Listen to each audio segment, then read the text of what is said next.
Assalamualaikum warahmatullahi wabarakatuh. Perkenalkan, nama saya Nur Aulia, berasal dari Fakultas Ekonomi Universitas Indonesia Timur. Hari ini saya akan membahas materi makroekonomi, yaitu konsep pengangguran dan inflasi dalam perekonomian. Dalam materi ini, saya akan membahas 6 pokok. Yang pertama, pengertian pengangguran. Yang kedua, jenis-jenis pengangguran. Yang ketiga, akibat dalam pengangguran. Yang keempat, pengertian inflasi. Yang kelima, jenis inflasi dan dampaknya. Yang keenam adalah hubungan antara inflasi dan pengangguran. Yang pertama, yaitu pengangguran. Apa sih pengangguran itu?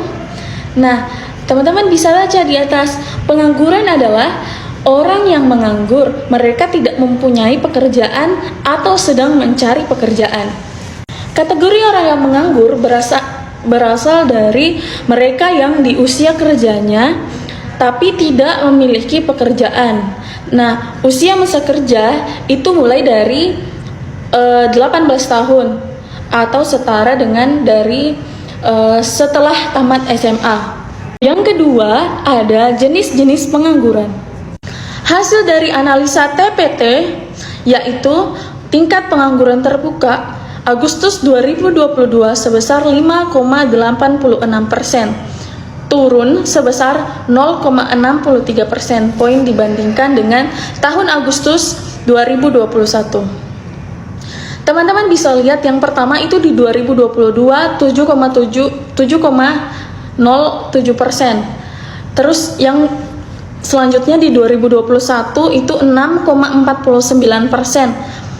Dan yang terakhir di tahun 2022 5,86%. Maka dapat disimpulkan dari 2020 sampai 2022 itu pengangguran mengalami penurunan. Kenapa demikian? Karena setelah wabah COVID-19 itu pemerintah mendatangkan investor-investor untuk membuka lapangan kerja bagi usia pekerja yang dapat mengurangi pengangguran di Indonesia khususnya.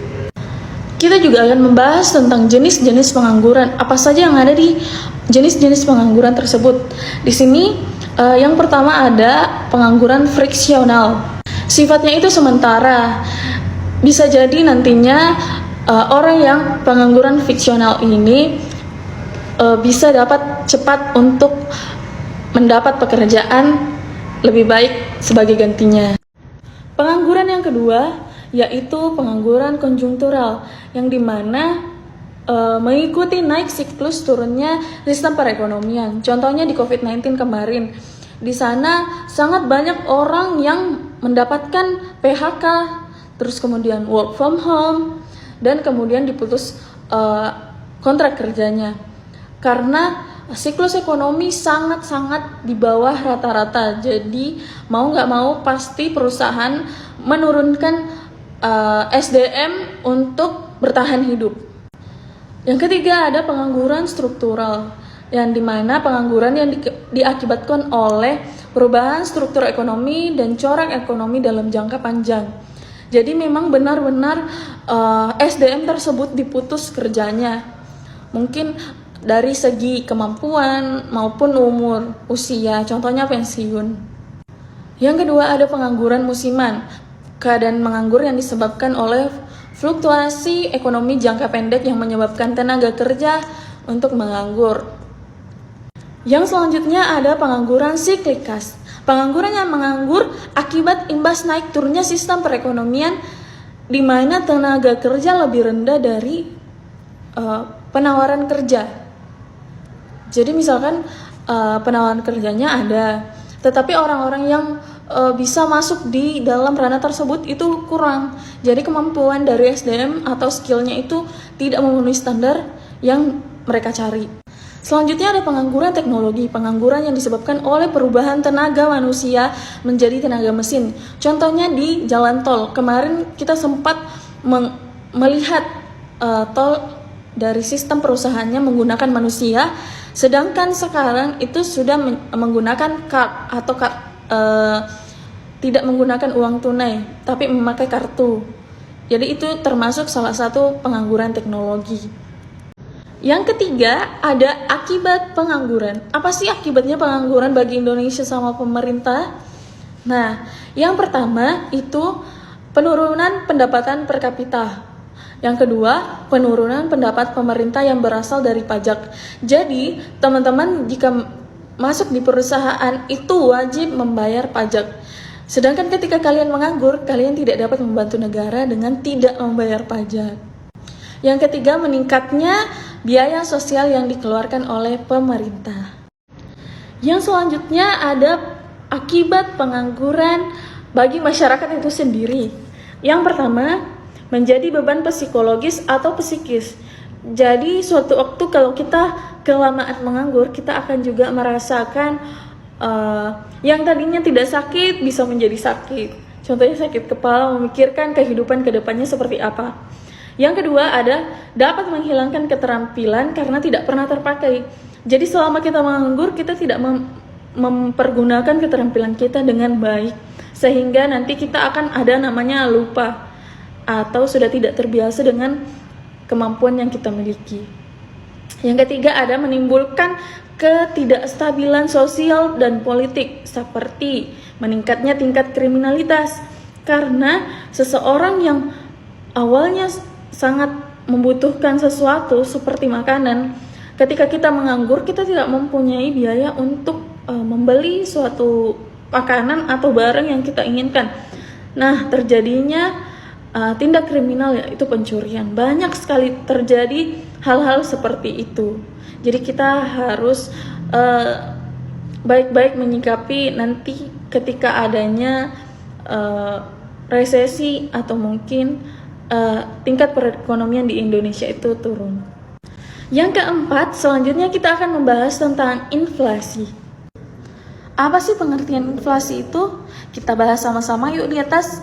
Bisa dilihat pengertian di atas, inflasi adalah kenaikan harga-harga secara umum yang terjadi terus-menerus. Sedangkan kebalikan dari inflasi ada deflasi, yaitu penurunan harga secara terus-menerus akibat daya beli masyarakat bertambah, sehingga pada tahap awal barang menjadi langka. Akan tetapi pada tahap berikutnya jumlah barang akan semakin banyak karena semakin berkurangnya daya beli masyarakat. Yang kelima, ada jenis-jenis inflasi. Jenis-jenis inflasi ini dibagi menjadi 3 berdasarkan sifatnya. Yang pertama, inflasi merayap atau rendah, yang dimana inflasi kurangnya dari 10% per tahun. Yang kedua ada inflasi menengah, atau antara inflasinya itu 10-30% per tahunnya. Terus yang ketiga ada inflasi berat atau high inflasi, yang dimana itu bisa terjadi di atas 100%. Kondisi masyarakat di high inflasi ini sudah tidak dapat menyimpan uang karena nilainya sangat merosot tajam, sehingga lebih baik ditukarkan dengan barang. Contoh dari inflasi rendah yaitu kenaikan minyak goreng di tahun kemarin di 2022. Materi ke-6 ada hubungan antara inflasi dan pengangguran. Arti dari inflasi saya sudah menjelaskan di video sebelumnya. Telah dijelaskan secara singkat bagaimana diketahui bahwa manakala inflasi terlalu tinggi, maka masyarakat cenderung tidak ingin menyimpan uangnya lagi, tetapi akan ditukarkan dengan barang, baik barang yang siap pakai atau harus melalui proses produksi dulu. Contohnya membuat rumah misalnya. Sementara pengangguran adalah orang yang tidak bekerja atau sedang mencari pekerjaan dalam kondisi tingkat inflasi yang relatif tinggi. Maka, secara teoritis, para pengangguran akan banyak memperoleh pekerjaan. Bukan saja banyak masyarakat membutuhkan tenaga kerjanya, tetapi juga para produsen seharusnya akan memanfaatkan momentum ketika kenaikan harga barang dan menambah produksinya, yang tentu saja harus membuka kapasitas produksi baru, dan ini tentunya memerlukan tenaga kerja baru sampai pada tingkat full employment. Setelah tadi saya sudah menjelaskan tentang pengangguran dan inflasi, saya akan memecahkan studi kasus yang saya ambil ini, yaitu bagaimana sih cara penyelesaian kasus pengangguran. Jadi pengangguran disebabkan pertama itu dari lingkungan kita. Yang kedua itu ada dari di dalam diri kita sendiri. Bagaimana pemerintah untuk menolong kita dari pengangguran? Yang pertama itu pemerintah harus membuka lapangan kerja yang sebesar-besarnya, baik itu negeri maupun swasta. Yang kedua, ketika adanya nanti lapangan kerja, kita sebagai SDM yang mau memulai bekerja kembali, kita harus meningkatkan skill dan keterampilan dari dalam diri kita sendiri, menambah pengetahuan, selalu belajar. Era-era modern sekarang itu sudah menggunakan teknologi-teknologi yang sangat canggih.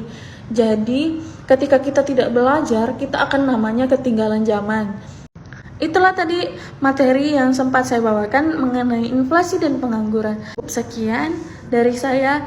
Assalamualaikum warahmatullahi wabarakatuh.